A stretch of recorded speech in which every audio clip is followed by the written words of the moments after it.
नमस्कार दोस्तों, बोधि थिंक्स पाई YouTube channel में आपका दिल से स्वागत है। दोस्तों, आज हम आपके लिए बड़े ही महत्वपूर्ण और ज्ञानवर्धक कहानी लेकर हाजिर हुए हैं। इसीलिए मेरा आपसे निवेदन है कि इस वीडियो को आप पूरा जरूर सुनना। किसी जंगल में पेड़ के नीचे तोता और मैना का एक जोड़ा रहता था। दोनों पति पत्नी एक दूसरे को बड़े दिल जान से चाहते थे। तोते की जो पत्नी थी वह बड़े ही जिज्ञासु स्वभाव की थी। वह हर समय अपने पति से कुछ ना कुछ पूछती रहती थी। एक रात जब दोनों पति पत्नी गंगा किनारे एक वृक्ष की डाली पर बैठे हुए थे तो तोते की पत्नी मैना अपने पति से कहती है कि हे स्वामी, आज मेरा मन बड़ा ही व्याकुल है। आज मुझे बहुत ही ज्यादा बेचैनी हो रही है। हे स्वामी, कुछ ऐसा उपाय करो जिससे मेरा मन कुछ हल्का हो जाए।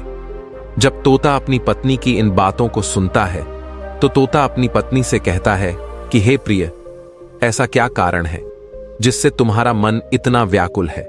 आखिर मुझे ऐसा क्या करना चाहिए जिससे तुम्हारी व्याकुलता दूर हो जाए? ये सुनकर के मैना कहती है कि कोई ऐसी कहानी सुनाओ जिसे सुनकर मेरे मन को शांति मिल जाए और कुछ ज्ञान प्राप्त हो।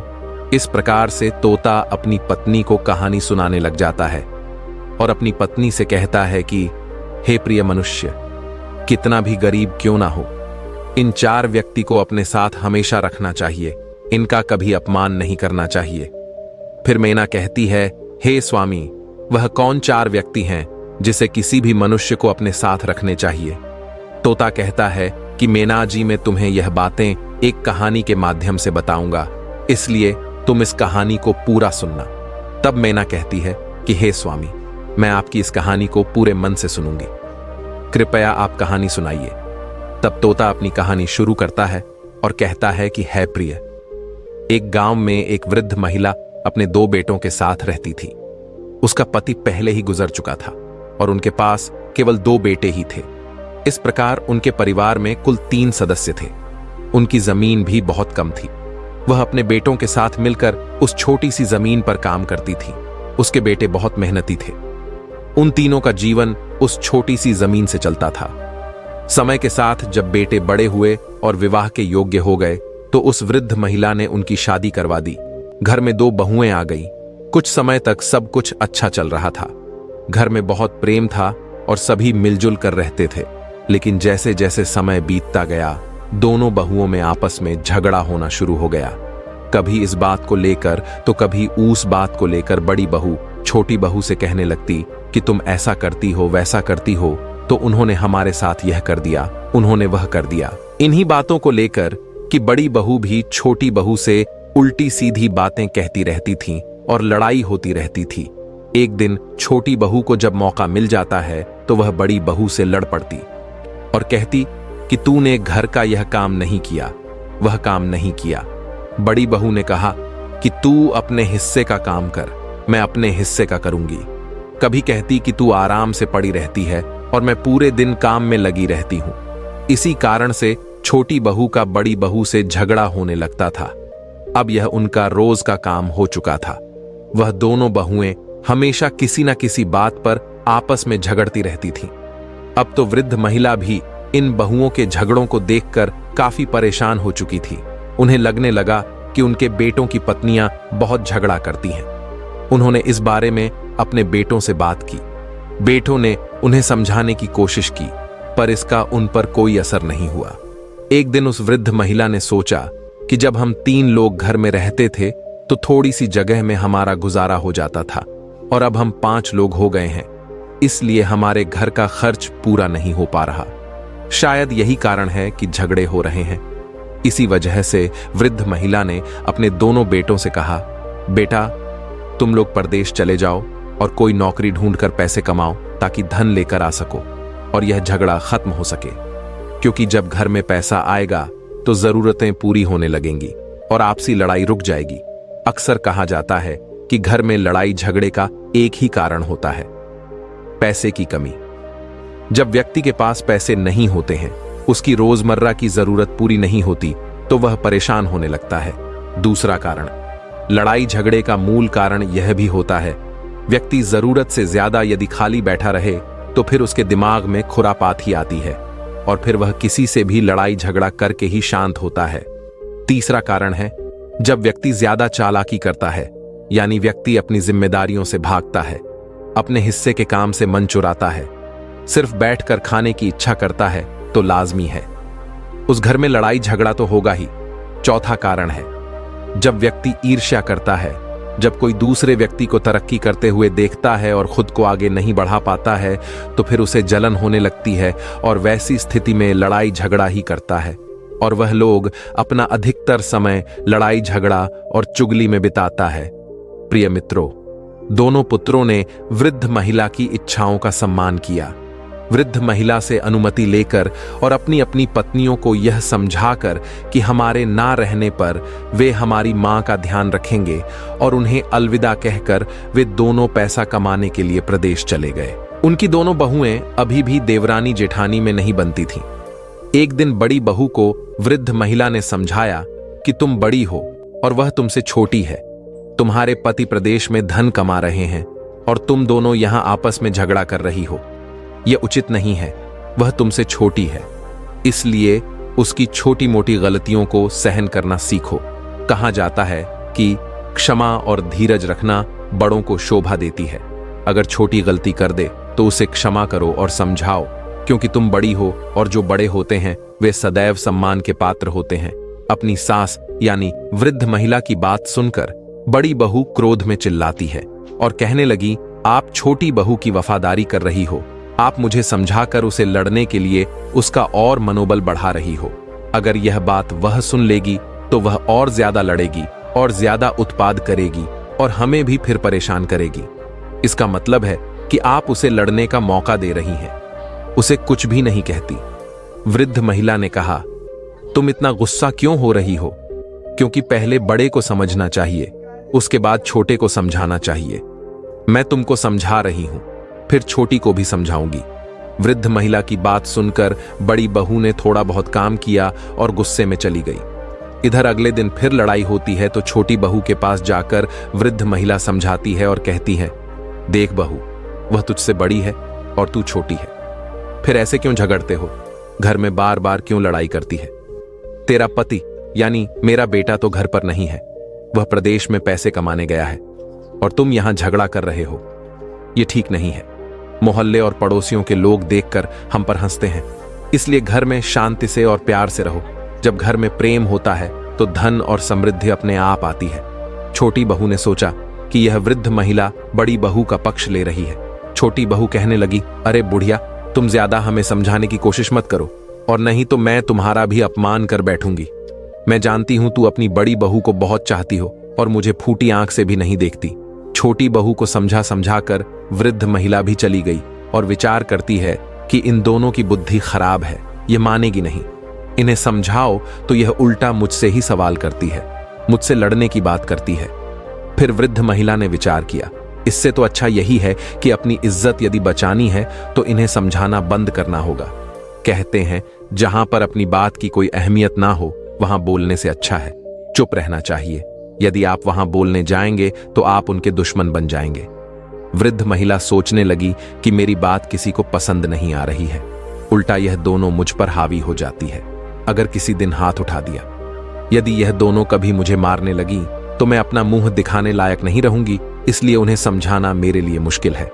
अब वह दोनों बहुएं अपनी सास यानी बुढ़िया से बहुत घृणा करने लगती हैं। कोई भी उनसे खाने के बारे में नहीं पूछती। बुढ़िया को खुद ही रसोई में जाकर खाना लेना पड़ता है। वह बुढ़िया से इतनी नफरत करने लगी कि दोनों बहुएं बुढ़िया को अपने घर में रखना नहीं चाहती थीं। वह सोचती थीं कि काश यह बुढ़िया घर से निकल जाए या मर जाए, लेकिन उन्हें ऐसा कोई बहाना नहीं मिल पा रहा था जिससे वह बुढ़िया को घर से बाहर निकाल सके। अगला दिन होता है तो उन्होंने अपनी लड़ाई फिर शुरू कर दी। तब वृद्ध महिला ने एक कट्टा उठाया और घास काटने के लिए जंगल में चली गई, क्योंकि कहते हैं व्यर्थ की लड़ाई झगड़ा अपने कानों से सुनना भी नहीं चाहिए। अगर आप खड़े होकर वह लड़ाई सुनेंगे तो हो सकता है कि आपको बोलना भी पड़ जाए, इसीलिए सबसे अच्छा तरीका है वहां से निकल जाओ। वृद्ध महिला घास काटने के लिए जंगल में चली गई और शाम को लौट कर आई। तब तक उन दोनों की लड़ाई खत्म हो चुकी थी। इसी तरह से जब अगला दिन होता है, उनकी लड़ाई शुरू हो जाती है, तो बुढ़िया अपना कट्टा उठाती है और घास काटने के लिए जंगल की ओर निकल जाती है। जब वह वृद्ध महिला जंगल में घास काट रही थी, तभी उसके पास एक विशाल सर्प वहां पर आ गया। विशाल सर्प को देखकर वृद्ध महिला भय से कांपने लगी। उसे लगा कि आज उसकी जान नहीं बचेगी और सर्प उसे निश्चित रूप से खा जाएगा। भय से कांपती वृद्ध महिला को देखकर सांप ने मनुष्य की भाषा में बोलना शुरू किया और कहा, माता, तुम डरो मत, मैं तुम्हें कोई हानि नहीं पहुंचाऊंगा। मैं यहां तुमसे अपना दुख साझा करने आया हूं, क्योंकि मैं बहुत परेशान और दुखी हूं। सर्प के मनुष्य की भाषा में बोलने पर वृद्ध महिला के दिल को कुछ शांति मिली। उसने एक गहरी सांस ली और सोचा कि सर्प मनुष्य की आवाज में बोल रहा है। फिर वृद्ध महिला ने पूछा कि हे नागराज, बताइए आपको क्या परेशानी है। तब नागराज कहने लगा, हे माता, कई दिनों से मैं भूखा हूं, मुझे खाने के लिए कुछ नहीं मिल रहा है। यदि आप मुझे कुछ खाने को दे दो तो मेरे प्राण बच जाएंगे। मैं बिल्कुल मरने की कगार पर पहुंच चुका हूं, क्योंकि मैं जिस आश्रम पर रहता था उस आश्रम के जो ऋषि थे अब उनका देहांत हो चुका है। वह एक गाय पालते थे, उस गाय का दूध मुझे पिलाते थे और स्वयं भी पीते थे, उसी से मैं जीवित था। लेकिन हमारा पालन करने वाले, मुझको दूध पिलाने वाले हमारे जो ऋषि थे वह अब इस दुनिया को छोड़कर चले गए। यदि आप मेरे लिए कहीं से भी दूध ला सके तो यह आपकी बड़ी कृपा होगी। हमारी जान को बचा लीजिए और यदि थोड़ा दूध मिल जाए तो हमें पिला दीजिए। जब वृद्ध महिला ने यह सुना तो नागराज के दुख को सुनकर बुढ़िया की आंखों में आंसू आ गए और उसने कहा, हे नागराज, आप चिंता ना करें, आज मैं आपको दूध अवश्य पिलाऊंगी। आप यहीं पर रुको, मैं आपके लिए दूध लेकर आती हूं। वह बुढ़िया नाग से बात करने के बाद घर लौट गई, जैसा कि रोज होता है। दो बहुएं देवरानी और जेठानी तैयार होकर आपस में झगड़ने लगी। इस बीच बुढ़िया सोचने लगी कि किसके घर से दूध लेकर जाऊं। अगर वह बड़ी वाली के घर से दूध ले जाती है और उसे पता चल जाएगा तो वह उससे झगड़ने लगेंगी, और अगर छोटी वाली के घर से दूध ले जाती है और उसे पता चल जाता है तो वो भी उससे झगड़ने लगेंगी। आखिरकार उसने सोचा कि वह एक दिन बड़ी वाली के घर से और दूसरे दिन छोटी वाली के घर से दूध लेकर जाएगी, इसलिए उन्हें पता भी नहीं चलेगा और मैं नाग को दूध पिला दिया करूंगी। वृद्ध महिला ने वैसा ही किया।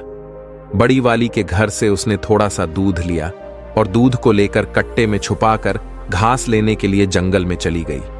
तब तक वह नाग भी वहां आ जाता है और कहते हैं, हे माता, मेरे लिए कुछ दूध लेकर आई हो। फिर बुढ़िया कहती हैं, हाँ नागराज, मैं आपके लिए दूध लेकर के आई हूं। उस बुढ़िया ने तुरंत वह दूध नाग के आगे रख दिया। जब नाग ने दूध पी लिया तब उसे शांति मिली। तब नाग कहने लगे, हे माता, आपने आज हमारी जान बचा ली। आपने मेरे ऊपर बहुत बड़ा उपकार किया है, मैं आपकी मदद को जीवन भर नहीं भूलूंगा। बुढ़िया ने कहा, हे नाग, मैं आपसे एक और प्रश्न करना चाहती हूं। उस समय मैं डर के कारण आपसे पूछ नहीं पाई थी, लेकिन अब मैं आपसे पूछना चाहती हूं कि आप एक सर्प होते हुए भी मनुष्य की भांति कैसे बोल पा रहे हैं? क्या आप वास्तव में नागदेव हैं या कोई और है? तब नाग ने उत्तर दिया, हे माता, मैं एक श्राप के कारण नाग बन गया हूं। मैं एक राजा के घर नाग रूप में जन्मा था और मेरे पिता ने मुझे नाग समझकर जंगल में छोड़ दिया था। मेरा श्राप केवल 20 वर्षों का है। मेरी मुक्ति अब ज्यादा दूर नहीं है। 1 वर्ष के बाद मुझे मेरा मनुष्य शरीर वापस मिल जाएगा। मैं उस समय का बेसब्री से इंतजार कर रहा हूं। नाग देवता ने अपनी कहानी वृद्ध महिला से कही। वृद्ध महिला को उसकी व्यथा सुनकर उस पर प्यार आ गया। फिर वह रोजाना अपनी बहू के घर से दूध छुपते छुपाते लाने लगी और नाग को पिलाने लगी। एक दिन वह दूध बड़ी बहू के घर से लाती तो दूसरे दिन छोटी बहू के घर से। इस प्रकार वह नियमित रूप से नाग को दूध पिलाने लगी। नाग भी हर रोज उस स्थान पर आता और वृद्ध महिला के हाथों से दूध पीकर बहुत प्रसन्न होता। नागराज को ऐसा लगता जैसे उन्हें अपनी असली मां मिल गई हो। फिर एक दिन क्या हुआ कि उस वृद्ध महिला के घर में बहू ने देखा कि उनका दूध रोजाना कम हो रहा है। उन दोनों बहुओं ने आपस में चर्चा की और एक दूसरे से कहा कि कोई हमारा दूध चुरा लेता है। हमारा दूध कैसे कम हो जाता है? हर तीसरे दिन हमारा दूध कम हो जाता है। बड़ी बहू ने भी कहा कि हमारा भी हर तीसरे दिन दूध कम हो जाता है। हमारे दूध को कोई चुरा लेता है, लेकिन दूध चुराने के लिए हमारे घर में कौन आएगा? फिर उन्होंने विचार किया कि केवल बुढ़िया ही रसोई के अंदर जाती है और तो कोई आता जाता नहीं। फिर हमारे दूध को भला कौन चुरा सकता है? पड़ोसी हमारे घर में आते नहीं हैं। तब छोटी वाली ने कहा, दीदी, तुम्हारा चोर और मेरा चोर एक ही है, चलिए हम उसे छुपकर देखते हैं। फिर दोनों ने योजना बनाई और छुपकर देखने लगी। इधर अगला दिन होता है तो वृद्ध महिला रोज की तरह बड़ी वाली के घर में जाती है और रसोई में घुस जाती है। वे दोनों छुपकर देख रही थीं। वृद्ध महिला ने बड़ी वाली के घर से दूध लिया और अपने पल्लू में छुपाया और घास कटाने के बहाने जंगल को चली गई। इधर बुढ़िया को दूध ले जाते उन दोनों ने देख लिया। तब छोटी वाली ने कहा कि चलिए देखते हैं, यह बुढ़िया दूध लेकर जंगल में कहां जाती है और किसे पिलाती है, खुद पीती है या किसी और को पिलाती है। वृद्ध महिला जंगल में चली जा रही थी। उसके पीछे पीछे दोनों बहुएं चूपते छुपाते उसे देखने के लिए आगे बढ़ती जा रही थीं। वृद्ध महिला उस स्थान पर पहुंची जहां वह प्रतिदिन घास काटा करती थी और जहां वह नागराज को अक्सर दूध पिलाया करती थी। इस बीच दोनों बहुएं दूर से छुपकर देख रही थीं कि बुढ़िया के पास एक विशाल और भयानक सर्प आया और बुढ़िया उसे दूध पिलाने लगी। सर्प दूध पीने लगा। जब बहू ने देखा कि बुढ़िया उस खतरनाक सर्प को दूध पिला रही है और वह सर्प तो बहुत ही बड़ा था, ऐसा सर्प उन्होंने कभी नहीं देखा था। सर्प को दूध पीते देखकर वे दोनों घबरा गए। डर के मारे वे दोनों एक पेड़ के पीछे छिप गई। उन्होंने कहा, लगता है यह सर्प कोई दैत्य है और यह बुढ़िया भी कोई चुड़ैल लगती है, बल्कि हमारी सासू मां नहीं लगती है। कहीं ऐसा ना हो कि यह बुढ़िया हमें और हमारे बच्चों को भी खा जाए। हम आज इसे घर में नहीं घुसने देंगे। उन दोनों को बहाना मिल चुका था। ऐसा निर्णय लेने के बाद वे दोनों बहुएं अपने घर चली आईं। इधर बुढ़िया नाग देवता को दूध पिलाती है और घास लेकर अपने घर की ओर चल देती है और घर पर पहुंची तो देखा कि घर का द्वार बंद था और दोनों बहुएं जो थीं डंडा लेकर भीतर खड़ी हुई थीं। घर जाकर बुढ़िया ने कुंडी खटखटा तो दोनों बहुओं ने दरवाजा खोला। बुढ़िया ने देखा कि दोनों बहुएं अपनी साड़ी का पल्ला अपनी कमर में बांधे खड़ी है और हाथ में डंडा पकड़ रखा है। बुढ़िया ने देखा कि यह क्या मंजर है इन दोनों का, यह कैसा रूप है, यह हाथ में लाठी क्यों पकड़े हुए हैं। इस पर बुढ़िया ने पूछा कि तुम दोनों ऐसे क्यों खड़ी हो? तो दोनों ने एक साथ जवाब दिया, अरे बुढ़िया, तू तो एक चुड़ैल है, एक दिन तू हमें खा जाएगी, हमारे बच्चों को भी मार डालेगी। बुढ़िया ने कहा, अरे बहू, क्या तुम पागल हो गई हो? मैं तुम्हारी सास हूं, कोई डायन नहीं जो तुम्हारे बच्चों को खा जाऊंगी। अरे तुम्हारे बच्चे तो मेरे पोता पोती हैं जो मुझे मेरे बेटों से भी ज्यादा प्यारे हैं, और तुम ऐसी क्या बातें कर रही हो?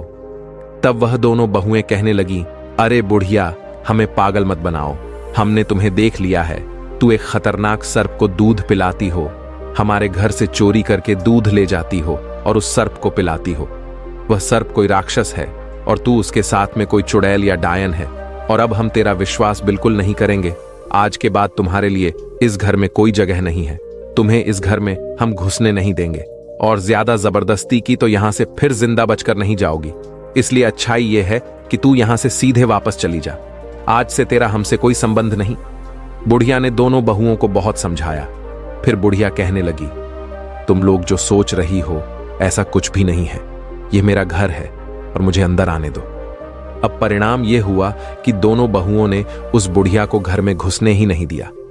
बुढ़िया ने जबरदस्ती की तो एक डंडा बुढ़िया को मार दिया और उसे धक्के मारकर घर से बाहर निकाल दिया। रात का समय था और अंधेरा हो चुका था। बुढ़िया अपनी बहू से रोते हुए कहने लगी, मैं इस रात में कहां जाऊंगी? उसकी बहू ने उत्तर दिया, हमें तुमसे कोई सरोकार नहीं है, चाहे तुम कहीं भी जाकर मरो। और इसके बाद उन्होंने घर का दरवाजा बंद कर दिया। बुढ़िया वहीं पर रोती रही। फिर उसने सोचा, रोने से अब क्या लाभ होगा, वह दोनों दरवाजा नहीं खोलेंगे। उसने तय किया कि उसे कहीं और शरण ढूंढनी चाहिए, इसलिए वह रात में ही उस स्थान पर गई जहां वह आमतौर पर घास काटा करती थी, और उस नाग का इंतजार करने लगी जिसे वह दूध पिलाया करती थी। हालांकि रात को नागराज कहीं नजर नहीं आए, क्योंकि उनका आना दिन के समय ही होता था। वहां एक विशाल बरगद का पेड़ था जिसके पास वह बुढ़िया लेट गई। रात भर वह बरगद के पेड़ के पास बैठी रही और सुबह का इंतजार करती रही। जैसे ही सूरज उगा वह नाग वहां पहुंच गया। जब नागराज वहां आए उस समय वह बूढ़ी महिला नहीं दिखाई दी। वह इधर उधर देखता रहा, लेकिन जल्द ही उसकी नजर पड़ी कि बरगद के पेड़ के पास वहां वह बुढ़िया रो रही है। नाग तुरंत वहां पहुंचा और पूछा, हे माता, आपको क्या हुआ है? आप क्यों परेशान हो? आप क्यों रो रही हो? बूढ़ी औरत रोते हुए बोली, हे नाग, मेरी बहू ने मुझे घर से निकाल दिया है। मैं तुम्हारे लिए दूध लाया करती थी। वह दूध में अपनी बहू से छुपा कर लाती थी, लेकिन उन्होंने देख लिया आपको दूध पिलाते हुए, और वह कहती है कि मैं चुड़ैल हूं। वे सोचती हैं कि मैं उनके बच्चों को और उन्हें मारकर खा जाऊंगी, इसीलिए उन्होंने मुझे घर में नहीं घुसने दिया, मुझे घर से बेघर कर दिया।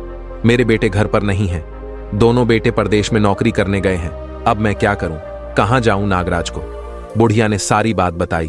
तब नागराज कहते हैं, हे माता, आप घबराओ नहीं और मुझे ही अपना बेटा समझो। आज से मैं आपका बेटा हूं। नाग की बात सुनकर बुढ़िया बड़ी प्रसन्न हो जाती है। फिर नाग कहता है, आप घबराइए नहीं, आप हमारे साथ आइए। इसके पश्चात वह नाग देवता बुढ़िया माता को साथ लेकर घने वन में जाता है। आगे आगे नाग चलता है और उसके पीछे वृद्ध माता।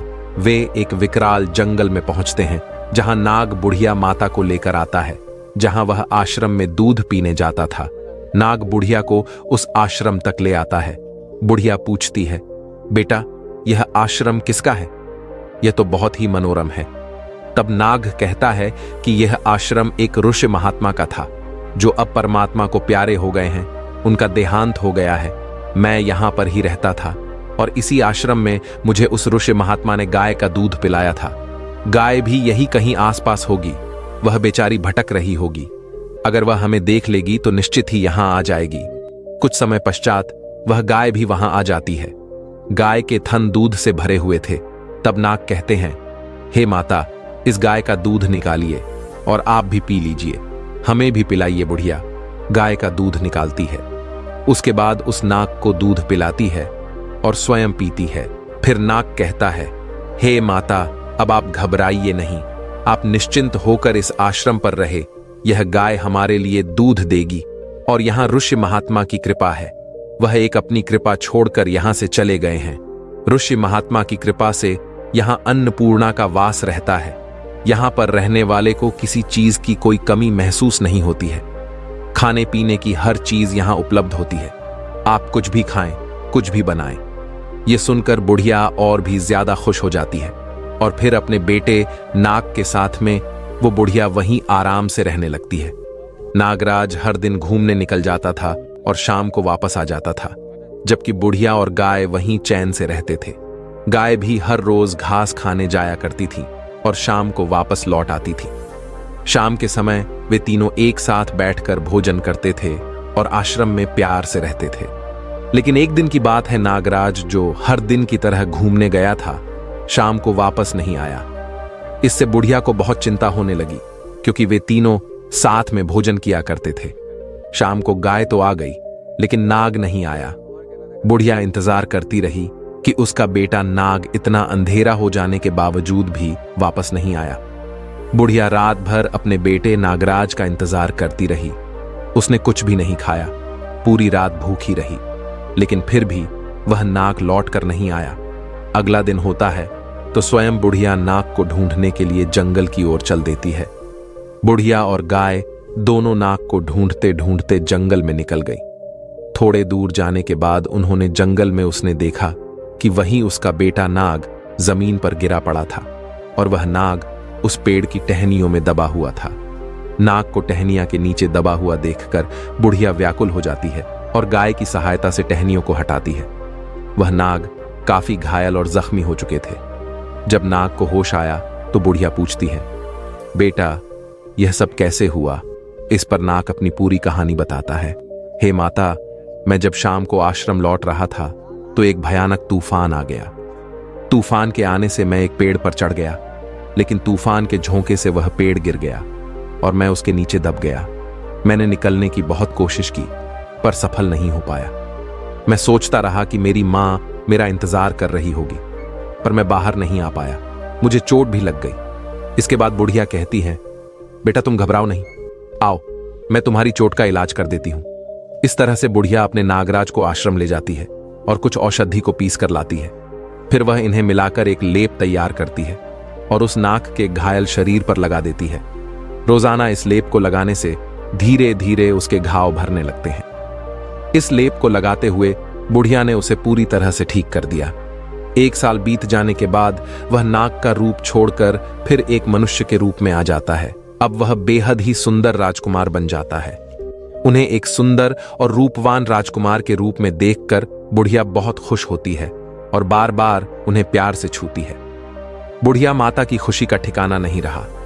फिर वह कुछ दिनों तक उस आश्रम में रहते हैं। इसके बाद एक दिन बुढ़िया कहती है, बेटा, अब हमें तुम्हारे पिता के पास ले जाना चाहिए। फिर बुढ़िया ने पूछा कि तुम कहाँ के रहने वाले हो, तुम्हारे पिता कैसे हैं? तुमने कहा था कि तुम एक राजा के बेटे हो। चलो देखते हैं कि तुम्हारे पिता कैसे हैं और तुम्हारी मां कैसी है। तब नाग से बना हुआ राजकुमार कहने लगा, नहीं, मैं बाहर नहीं जाऊंगा। उस पिता को देखकर क्या करूंगा जिस पिता ने हमें जंगल में फेंक दिया था। तब बुढ़िया ने समझाया, हे बेटा, उस समय तुम एक नाग के रूप में थे। उस समय तुम्हारे पिता ने डर से तुम्हें छोड़ दिया होगा, लेकिन अब तुम एक मनुष्य के रूप में हो तो तुम्हें देखकर तुम्हारे माता पिता बड़े खुश हो जाएंगे। इसलिए बेटा, तुम वहां चलो। इसी बहाने से मैं भी तुम्हारे माता पिता से मिल लूंगी। नाग जो राजकुमार था वह बुढ़िया माता को लेकर अपने राजमहल को चल देते हैं। चलते चलते जब वह अपने राज्य में पहुंचते हैं तो वहां के लोग उन्हें देखकर उस पर मोहित हो जाते हैं।